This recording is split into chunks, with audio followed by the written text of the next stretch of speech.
Olá, eu sou o professor Lucas Neto. Sejam bem-vindos a mais um programa Escola Bíblica no seu lar. Hoje nós vamos estudar a lição de número 11, que tem como título O Homem Vestido de Linho. Dentro deste tema, nós vamos estudar sobre 3 assuntos. E o primeiro deles será uma visão celestial. Em segundo lugar, vamos estudar a visão do homem vestido de linho. E em terceiro e último lugar, vamos estudar sobre Daniel é confortado por um anjo. Vamos então dar início à nossa aula de hoje.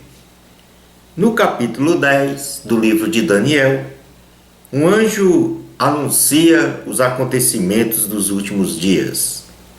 No ano terceiro do rei Ciro da Pérsia, sendo então a revelação verdadeira, tendo Daniel o pleno entendimento da visão, que se tratava de uma guerra prolongada.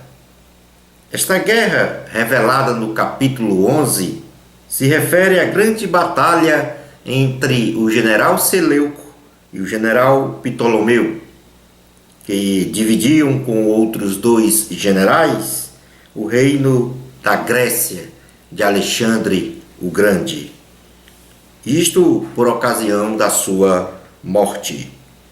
Daniel estava triste, pois na visão futura revelada, o exército seleucida estava posicionado no lado norte de Israel e o exército dos Ptolomeus no lado sul de Israel.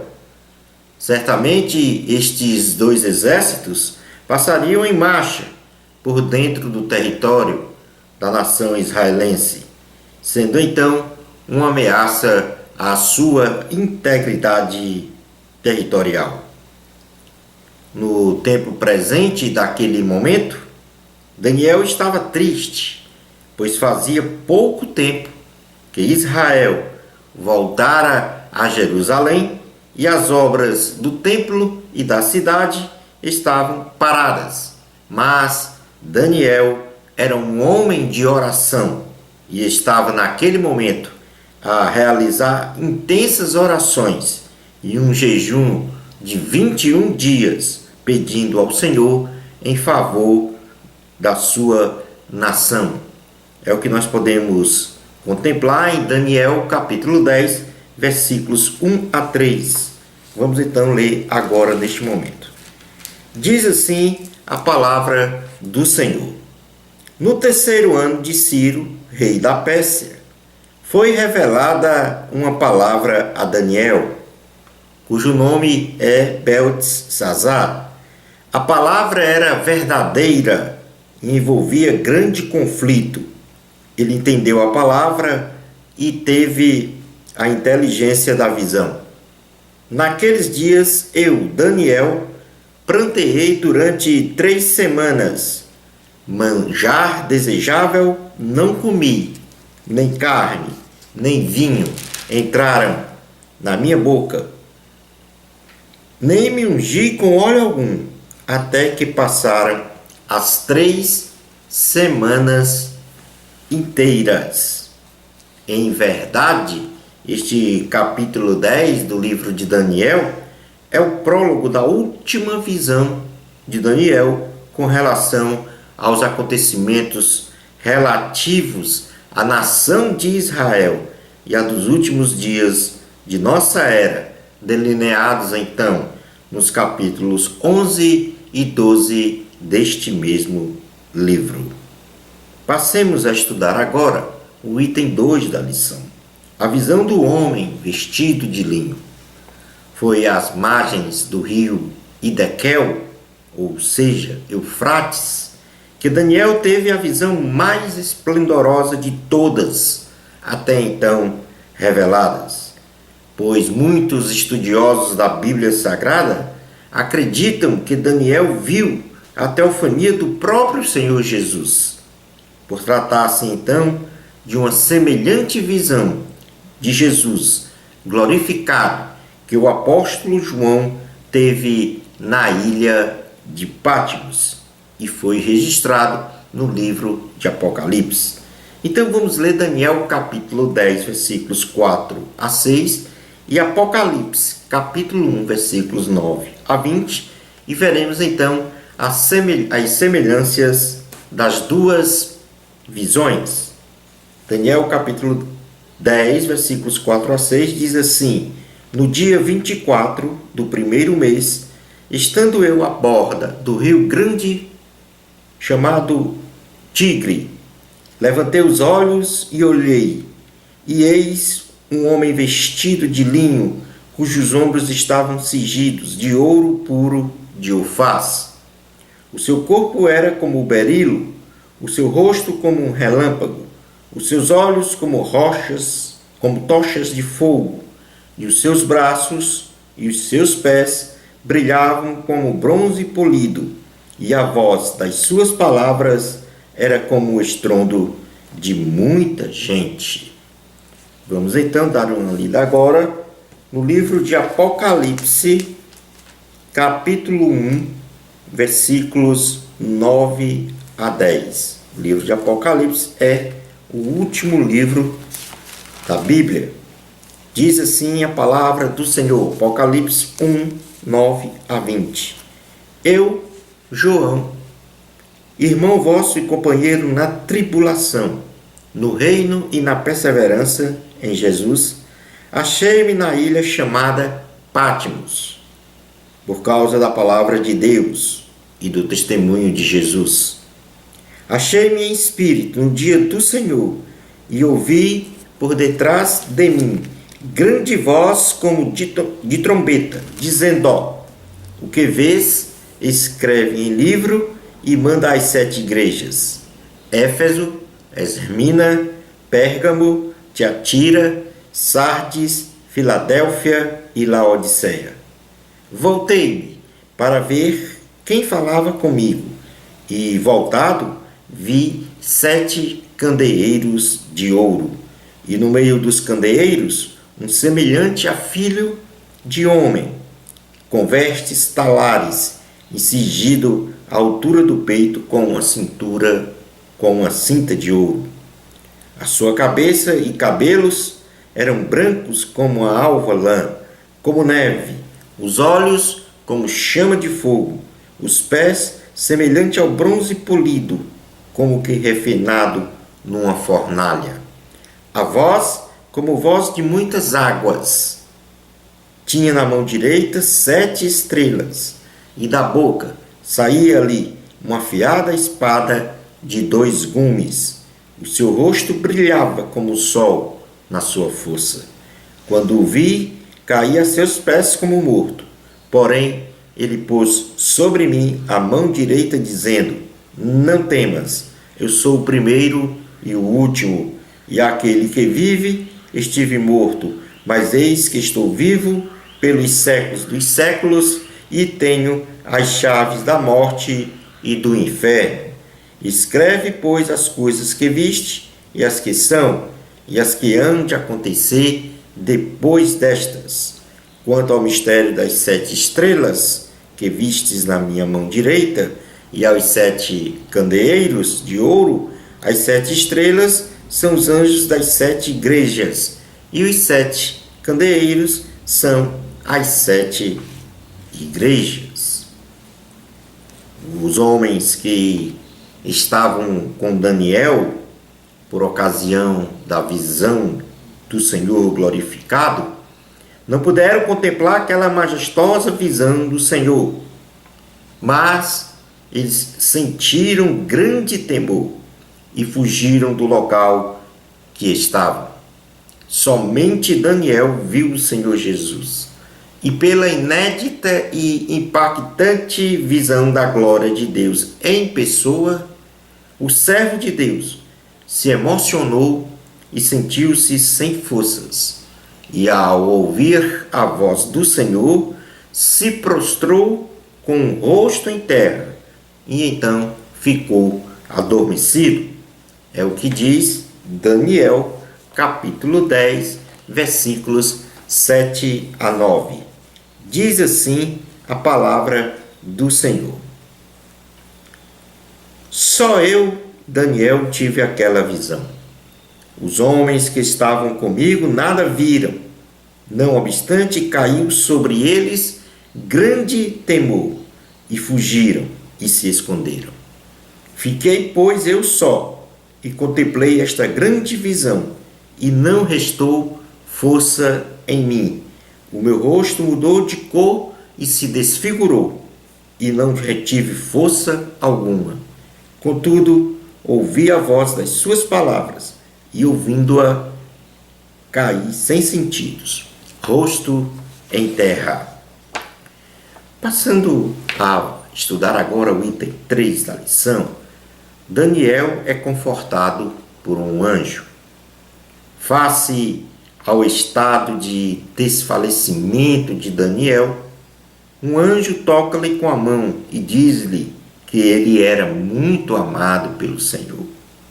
E ordena então que se levante e escute o que ele tem para falar. E, a um só momento, disse-lhe que, desde o primeiro instante da oração proferida por Daniel, esta foi ouvida, e ele estava ali por causa da oração realizada e também para revelar o que havia de suceder com o povo de Israel nos últimos dias. Porém, ele só veio após 21 dias devido à batalha espiritual realizada contra Satanás nas regiões celestes, onde a vitória foi finalizada com a ajuda do arcanjo Miguel. Vamos fazer a leitura deste ponto que nós discorremos agora em Daniel, capítulo 10, versículos 10 a 15. Diz assim a palavra do Senhor: Eis que certa mão me tocou, sacudiu-me e me pôs sobre os meus joelhos e as palmas das minhas mãos. Ele me disse: Daniel, homem muito amado, está atento às palavras que te vou dizer. Levanta-te sobre os pés, porque eis que eu te sou enviado. Ao falar ele comigo esta palavra, eu me pus em pé, tremendo. Então me disse: Não temas, Daniel, porque desde o primeiro dia em que aplicaste o coração a compreender e a humilhar-te perante o teu Deus, foram ouvidas as tuas palavras. E por causa das tuas palavras é que eu vim.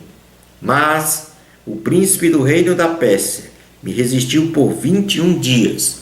Porém, Miguel, um dos primeiros príncipes, veio para ajudar-me e eu obtive vitória sobre os reis da Pérsia. Agora vim para fazer-te entender o que há de suceder ao teu povo nos últimos dias, porque a visão se refere a dias ainda distantes. Ao falar ele comigo estas palavras, dirigi o olhar para a terra e calei. No capítulo 10 do livro de Daniel, dos versículos 16 a 21, temos mais uma vez a manifestação de um anjo, que repete a condição de que Daniel era muito amado pelo Senhor e que ele estava ali para, juntamente com o arcanjo Miguel, defender e proteger Israel.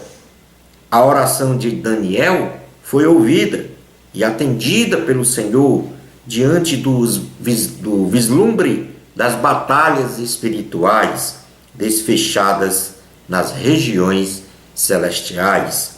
É o que diz Daniel, capítulo 10, versículos 16 a 21.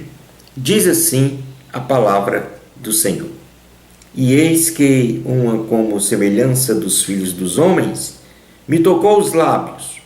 Então passei a falar e disse àquele que estava diante de mim: Meu Senhor, por causa da visão me sobrevieram dores e não me ficou força alguma.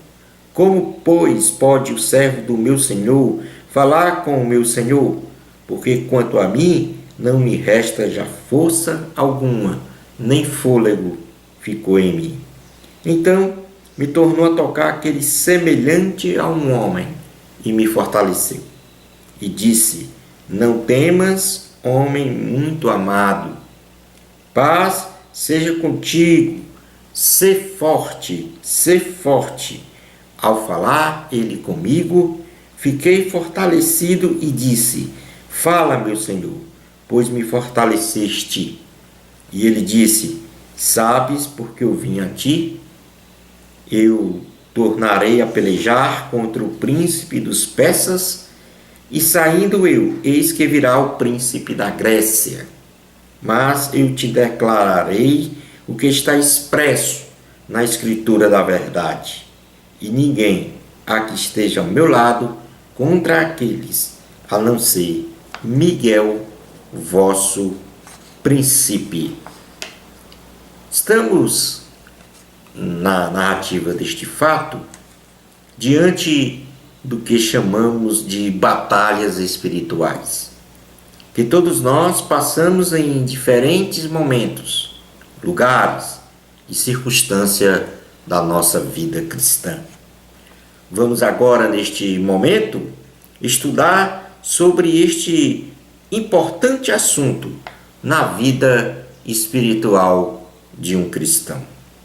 Primeiro, vamos definir o que é batalha espiritual. É um conflito espiritual invisível e confrontado entre dois reinos, ou seja, entre o reino do bem e o reino do mal. Não é uma batalha estritamente natural e nem uma batalha entre a carne e o sangue. É o que diz a palavra do Senhor Jesus na carta aos Efésios, capítulo 6, versículos 10 ao 12.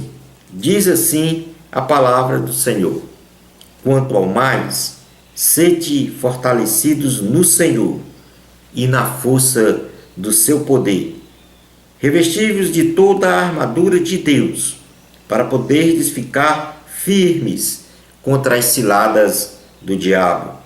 Porque a nossa luta não é contra o sangue e a carne, e sim contra os principados e potestades, contra os dominadores deste mundo tenebroso, contra as forças espirituais do mal nas regiões celestes. Mas quais são os reinos existentes neste mundo? Em primeiro lugar, nós temos o reino espiritual do bem.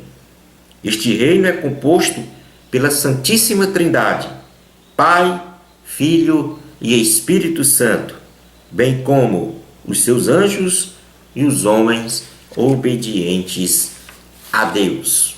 O outro reino, o reino espiritual do mal, este reino é composto por Satanás, demônios e homens em rebelião contra Deus, sendo este reino organizado em principados e potestades, isto é, cada país, cada estado, cada cidade, cada bairro do mundo natural possui um dominador que, com as suas forças espirituais do mal, querem destruir a mais bela criação de Deus, que é o homem. E a gente pode contemplar esta organização maligna de em cada país, em cada estado, em cada cidade, em cada bairro ter um dominador, no versículo 20 do capítulo 10 de Daniel, que diz assim: E ele disse: Sabes porque eu vim a ti?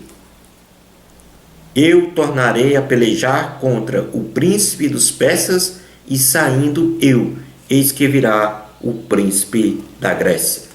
Observe que nesta passagem o príncipe dos persas e o príncipe da Grécia significa então um dominador da Pérsia e um dominador da Grécia.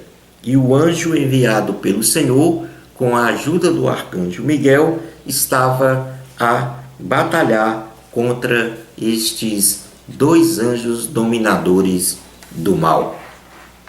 O reino natural é o mundo criado com todas as coisas criadas, inclusive os que são do reino espiritual do mal e do reino espiritual do bem. Portanto, é um reino tangível e material. Portanto, os três reinos existentes no mundo são o reino espiritual do bem, o reino espiritual do mal e o reino natural, que é este mundo em que vivemos. Mas quais são os motivos principais, então, da batalha espiritual?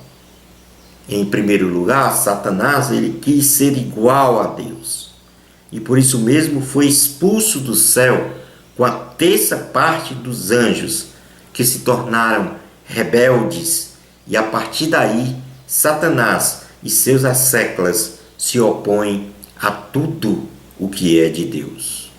O segundo motivo para este grande conflito espiritual é que, como o homem foi criado à imagem de Deus, Satanás ataca o homem nos aspectos moral e espiritual para desfazer o caráter de Deus na terra, na sua mais abençoada criação, que é o homem.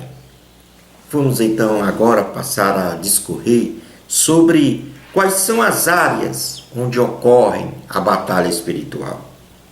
A batalha espiritual, ela é multidimensional e, não sendo natural entre a carne e o sangue, ela basicamente ocorre nas seguintes áreas. Primeira, na área social, que é a guerra entre o salvo em Cristo Jesus e os valores relativos do mundo. É o que diz o Evangelho de Jesus Cristo segundo João, em seu capítulo 15, versículos 18 a 27. Diz assim a palavra do Senhor: Se o mundo vos odeia, sabei que primeiro do que a vós outros me odiou a mim. Se vós fosseis do mundo, o mundo amaria o que era seu. Como, todavia, não sois do mundo, pelo contrário, dele vos escolhi. Por isso o mundo vos odeia. Lembrai-vos da palavra que eu vos disse: não é o servo maior do que o seu senhor. Se me perseguiram a mim, também perseguirão a vós outros. Tudo isto, porém, vos farão por causa do meu nome, porquanto não conhecem aquele que me enviou. Se eu não viera, nem lhes houvera falado, pecado não teriam, mas agora não tem desculpa do seu pecado. Quem me odeia, odeia também a meu Pai. Se eu não tivesse feito entre eles tais obras, quais nenhum outro fez, pecado não teriam. Mas agora, não somente têm eles visto, mas também odiado, tanto a mim como a meu Pai. Isto, porém, é para que se cumpra a palavra escrita na sua lei: odiaram-me sem motivo. Quando, porém, vier o Consolador, que eu vos enviarei da parte do Pai, o Espírito da verdade, que dele procede, esse dará testemunho de mim. E vós também testemunhareis, porque estáis comigo desde o princípio. Porém, então nós temos aqui uma visão clara de que os valores relativos do mundo são contrários aos valores absolutos do Evangelho de Cristo. Uma outra área onde ocorre a batalha espiritual é na pessoa, ou seja, é a guerra entre a carne e o espírito, de um ser humano. E isto está escrito em Gálatas, na carta aos Gálatas, capítulo 5, versículos 16 a 26, que diz assim a palavra do Senhor. Gálatas, capítulo 5, versículos 16 a 26. Digo, porém, andai no Espírito, e jamais satisfareis a concupiscência da carne. Porque a carne milita contra o Espírito, e o Espírito contra a carne, porque são opostos entre si. Para que não façais o que porventura seja do vosso querer, mas, se sois guiados pelo Espírito, não estáis sobre a lei. Ora, as obras da carne são conhecidas e são prostituição, impureza, lascívia, idolatria, feitiçarias, inimizades, porfias, ciúmes, iras, discórdias, isenções, facções, invejas, bebedices, glutonarias e coisas semelhantes a esta, a respeito das quais eu vos declaro, como já outrora vos preveni, que não herdarão o reino de Deus. O que tais coisas praticam? Mas o fruto do Espírito é amor, alegria, paz, longanimidade, benignidade, bondade, fidelidade, mansidão, domínio próprio. Contra estas coisas não há lei. E os que são de Cristo Jesus crucificaram a carne com as suas paixões e concupiscências. Se vivermos no Espírito, andemos também no Espírito. Não nos deixemos possuir de vanglória, provocando uns aos outros, tendo inveja um dos outros. E finalmente, o terceiro campo, a terceira área onde ocorre a batalha espiritual é no campo sobrenatural. É a guerra entre o salvo em Cristo e os poderes espirituais malignos. Como já fizemos a leitura, está na carta aos Efésios, capítulo 6, versículos 10 a 12. Façamos novamente esta mesma leitura. Diz a palavra do Senhor: quanto ao mais, sede fortalecidos no Senhor e na força do seu poder, revestivos de toda a armadura de Deus, para poderes ficar firmes contra as ciladas do diabo. Porque a nossa luta não é contra o sangue e a carne, e sim contra os principados e potestades, contra os dominadores deste mundo tenebroso, contra as forças espirituais do mal nas regiões celestes. Agora, como enfrentar uma batalha espiritual? Nós, cristãos, estamos alistados num poderoso exército celestial. Satanás nunca foi, nunca será páreo para o nosso Deus. Satanás é um derrotado, mas ainda é muito perigoso. E por isso temos que usar incessantemente, a cada dia das nossas vidas, as armas de batalha espiritual que o Senhor registrou na Bíblia Sagrada para combatê-lo e deixá-lo no lugar que ele merece, ou seja, no Tártaro, o mais profundo lugar do inferno, ou seja, o quinto dos infernos. Vamos fazer uma leitura na carta aos Efésios, capítulo 6, versículos 3 a 20, e porque é neste texto que está registrado o que nós temos para combater um bom combate numa batalha espiritual. Diz assim a palavra do Senhor: portanto, tomai toda a armadura de Deus, para que possais resistir no dia mau, e depois de teres vencido tudo, permanecer inabaláveis.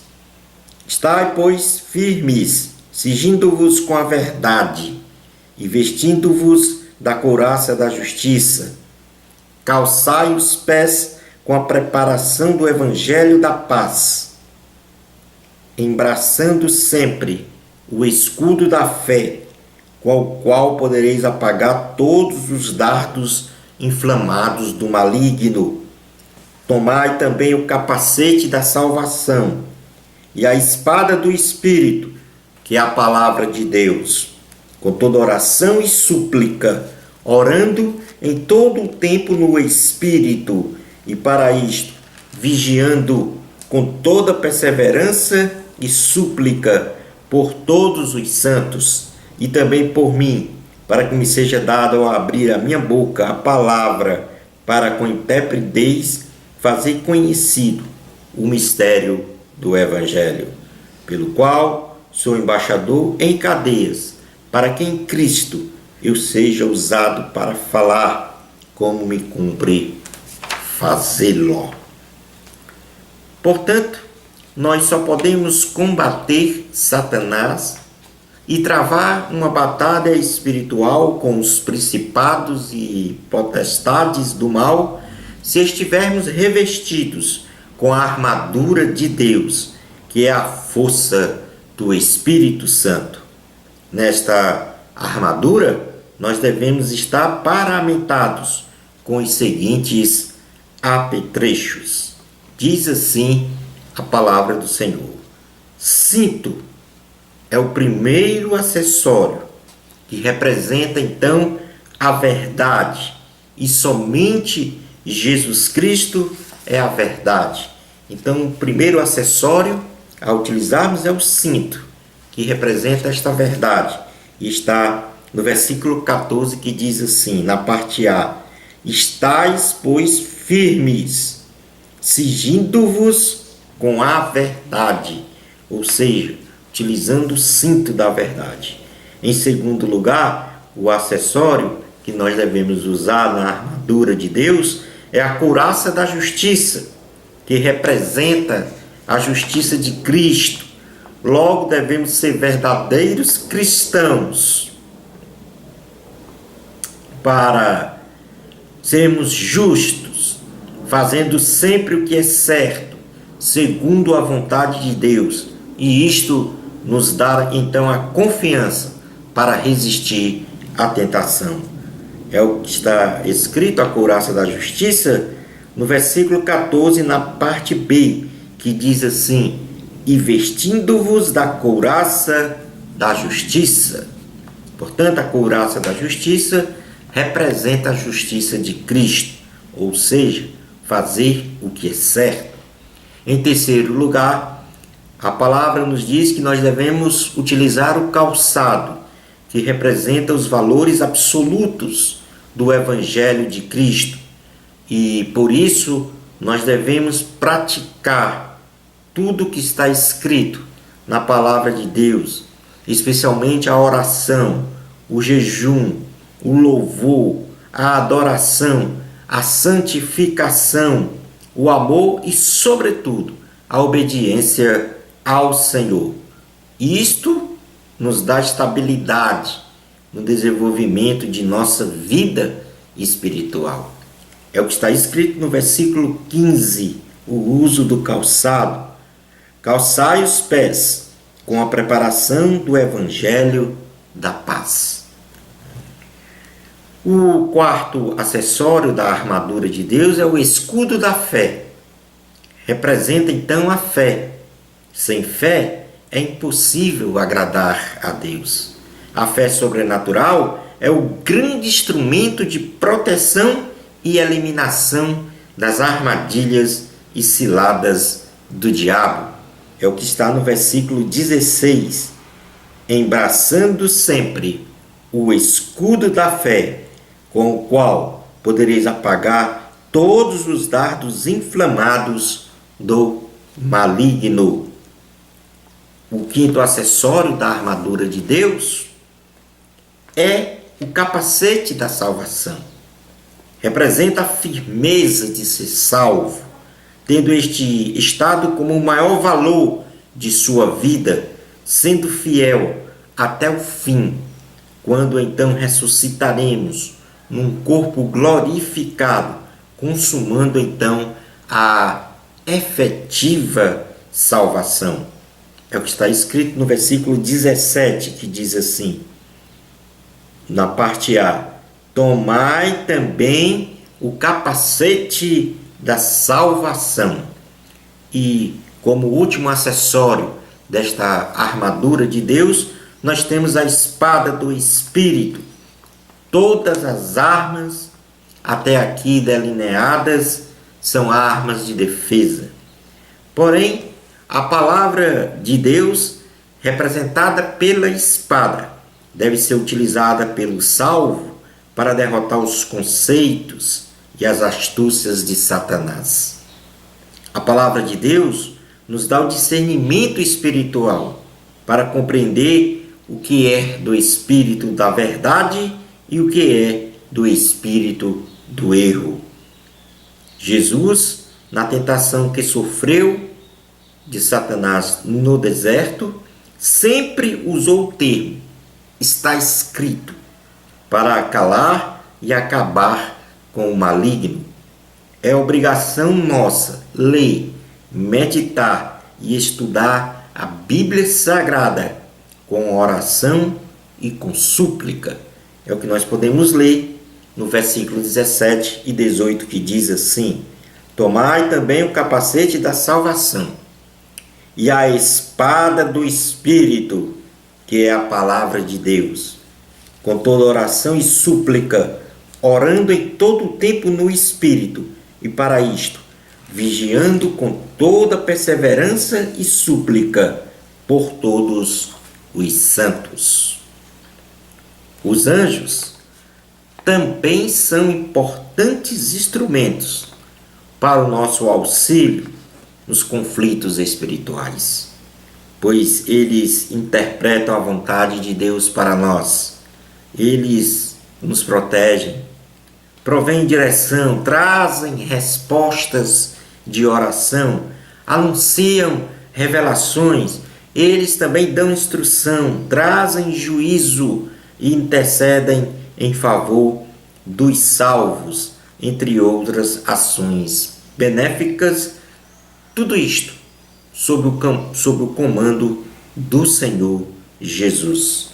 É o que nós podemos ler no Salmo 35, onde o salmista, em oração, suplica ao Senhor e um anjo vem em seu socorro. Salmo 35, já que Salmos não temos capítulo, Salmo 35, versículos 1 a 9, diz assim: contende, Senhor, com os que contendem comigo, peleja contra os que contra mim pelejam, embraça o escudo e o broquel, e ergue-te em meu auxílio. Empunha a lança e reprime o passo aos meus perseguidores. Dize à minha alma: eu sou a tua salvação. Sejam confundidos e cobertos de vexame os que buscam tirar minha vida. Retrocedam e sejam envergonhados os que tramam contra mim. Seja como a palha ao léu do vento, impelindo-os o anjo do Senhor. Torne-se-lhes o caminho tenebroso e escorregadio, e o anjo do Senhor os persiga. Pois sem causa me tramaram laços, sem causa abriram cova para a minha vida. Venha sobre o inimigo a destruição, quando ele menos pensar, e prendam-no os laços que tramou ocultamente. Caia neles para sua própria ruína, e a minha alma se regozijará no Senhor e se deleitará na sua salvação. Concluindo a aula de hoje, às vezes nós não vemos imediatamente os resultados que nós desejamos em nossa vida natural e também espiritual. Mas podemos estar certos de que Deus está operando ao nosso favor, visando sempre o nosso bem. Daniel esperou o retorno de seu povo a Jerusalém por 70 anos e também esperou por 21 dias em oração e jejum pela resposta de seus pedidos ao Senhor Jesus. E assim chegamos ao final de nossa aula de hoje. Uma bênção especial de Deus para você. Até ao nosso próximo programa Escola Bíblica no seu lar, se Deus permitir.